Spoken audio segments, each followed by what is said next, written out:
Jangan lupa subscribe di YouTube channel Metro TV News dan juga nyalakan notifikasinya. Selamat siang pemirsa, terima kasih Anda masih bersama kami dalam Metro Siang. Kali ini dalam segmen Fact Check bersama saya Valencia Belvinci. Nah pemirsa, terkait dengan arus balik Lebaran tahun 2022 ini diprediksikan akan terjadi mulai dari tanggal 6 sampai dengan 8 Mei 2022. Kemudian apa saja sebenarnya persiapan yang sudah dilakukan oleh pemerintah? Apa yang perlu kita bersama ketahui? Apalagi jika Anda termasuk dari satu di antara orang yang terlibat dalam arus balik tahun ini. Nah yang pertama, berdasarkan keterangan dari Jasa Marga, arus balik dan juga arus mudik tahun ini mencetak rekor pemudik terbanyak di sepanjang sejarah, khususnya untuk kendaraan pribadi. Nah dari hari -10 sampai dengan H-1 Idul Fitri, data yang dihimpun oleh Jasa Marga bagi kendaraan pribadi, ini totalnya ada 1,7 juta kendaraan keluar dari Jabodetabek. Dengan rincian ini ada lebih dari 50%-nya bergerak ke arah timur Indonesia, ke arah timur Pulau Jawa dengan melalui gerbang tol Cikampek utama. Kemudian 27%-nya bergerak ke arah tol Merak, berarti akan menyeberang ke Pulau Sumatera, dan 18,7%-nya adalah mengarah ke puncak. Kalau kita lihat data ini dibandingkan dengan data sebelum pandemi COVID-19, yakni di tahun 2019, naik 9,5% pemirsa, artinya hampir 10% lebih banyak dibanding tahun 2019 lalu. Terasa bukan euforia untuk Lebaran tahun 2022 ini. Nah selanjutnya kita lihat lagi, kalau tadi rekor pemudik itu sudah terjadi, sudah ada datanya, maka Jasa Marga juga menyiapkan sejumlah strategi dan salah satunya ini saya kutip dari website resmi Jasa Marga bahwa pengoperasian gerbang tol di Cikampek Utama bahkan itu di 2 kali lipatkan begitu. Jadi maksimal ada 30 lajur transaksi yang sudah beroperasi. Padahal di hari biasanya itu secara normal hanya ada 15 gardu tol yang beroperasi. Selanjutnya pemirsa, kita lihat lagi bagaimana dengan data terkait dengan transportasi umum yang digunakan di mudik Lebaran tahun 2022 ini. Jadi tidak hanya kendaraan pribadi, ini merupakan data yang dihimpun dari pantauan operasi ketupat 2022 yang diadakan oleh pihak kepolisian pertanggal 2 Mei 2022. Ini totalnya 1,2 juta orang berangkat dengan transportasi umum, ada 5 transportasinya, ada bus, ada kapal milik PT ASDP Indonesia Ferry, kemudian ada juga kereta api. Kalau kita lihat angkanya juga ini cukup banyak. Dan kita lihat lagi di slide selanjutnya ada 2 jenis transportasi umum lainnya yang digunakan, yakni angkutan laut dan juga yang terakhir yang menjadi salah satu pilihan bagi masyarakat yang mudik tahun ini adalah angkutan udara dengan total 247.000 lebih penumpang. Selain itu pemirsa, tadi juga Jasa Marga sempat mengatakan bahwa sampai dengan H+3 ini ternyata masih banyak orang yang keluar dari Jabodetabek untuk ikut serta dalam arus mudik Lebaran tahun ini. Jadi ada sedikit fenomena yang berbeda dari tahun-tahun sebelumnya. Selanjutnya kita lihat lagi bagaimana dengan di Pelabuhan Merak. Nah ini merupakan data yang dihimpun oleh Kementerian Perhubungan dengan membandingkan data pemudik di tahun 2019 dan juga di tahun 2022. Khususnya bagi penumpang dan juga kendaraan yang beraktivitas di Pelabuhan Merak H-10 sampai dengan H-1 Idul Fitri. Pemirsa, kalau kita lihat bersama yang berwarna hijau, ini kita perhatikan adalah penumpang. Penumpang ataupun orang tanpa kendaraan ini jumlahnya bahkan naik 2,5%. Tidak terlalu signifikan, tapi kalau kita lihat lagi yang menggunakan kendaraan roda 4 atau mobil pribadi, angkanya naik 27%.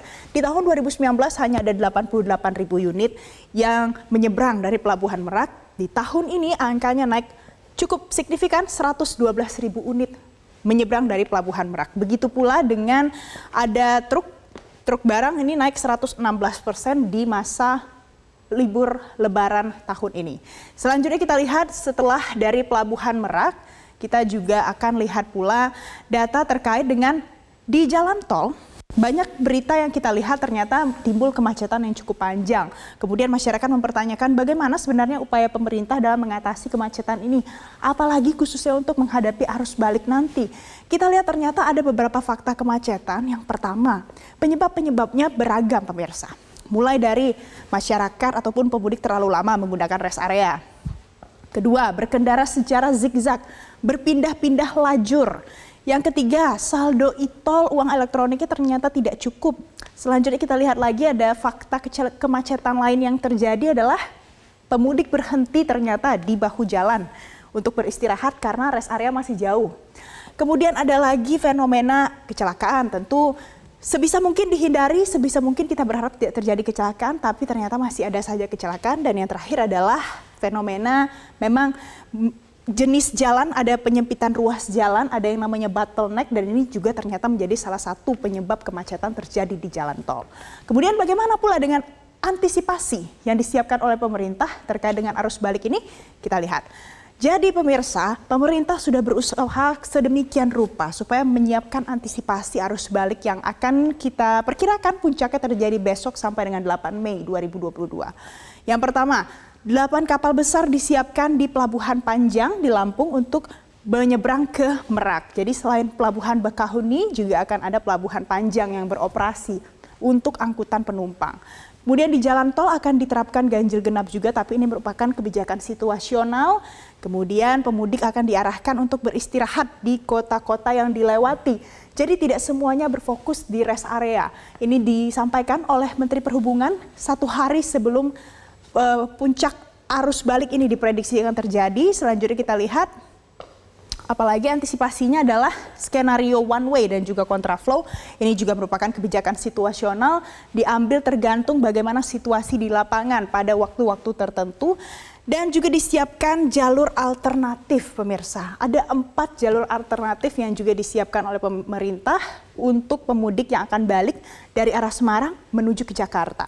Dan yang terakhir adalah pembatasan kendaraan angkutan barang. Jadi ada jam tertentu ini tidak dibolehkan kendaraan angkutan barang ini untuk masuk ke dalam tol dan juga di ruas non-tol untuk menghindari kemacetan dan juga penumpukan kendaraan. Nah, selain itu bagaimana di Bakaheni Lampung? Juga ada skenario di Pelabuhan Bakaheni Lampung. Jadi nantinya pemerintah juga sudah menyiapkan dermaga khusus untuk angkutan motor. Nah, kebijakan ini akan diambil jika memang ada sangat banyak pemotor yang akan menyeberang ke Pelabuhan Merak. Jadi sudah ada dermaga khususnya, dan untuk kendaraan pribadi khususnya roda 4 ini akan dioperasikan 6 dermaga reguler dan 1 dermaga eksekutif. Mudah-mudahan nantinya di Pelabuhan Bakahuni menuju ke Pelabuhan Merak ini tidak terjadi penumpukan signifikan. Dan selain itu pemirsa, kita juga wajib mendengar dan juga menyimak bersama apa imbauan yang disampaikan Presiden Joko Widodo bagi pemudik yang akan ikut serta dalam arus balik Lebaran tahun ini. Kita simak bersama. Untuk menghindari kepadatan arus balik dan agar kita semua nyaman di perjalanan, saya menghimbau, saya mengajak Bapak, Ibu, dan saudara-saudara yang melakukan perjalanan dengan kendaraan pribadi agar kembali lebih awal atau kembali setelah puncak arus balik. Tentunya sesuai dengan izin yang didapatkan dari tempat kerja. Jadi pemirsa, Presiden mengimbau kepada para pemudik untuk kembali lebih awal atau kembali setelah puncak arus balik ini diprediksi akan terjadi. Selain itu kita juga harus senantiasa update terkait dengan peraturan-peraturan yang diberlakukan selama masa arus balik ini dan memastikan pada saat Anda kembali ke Jabodetabek berada dalam kondisi yang prima, kendaraan juga prima, sehingga arus balik tahun ini bisa terselenggara dengan aman dan juga nyaman. Demikian Fact Check hari ini, saya kembalikan ke Anda, Eva. Baik, terima kasih Valencia Melvinsi untuk pemaparan Anda.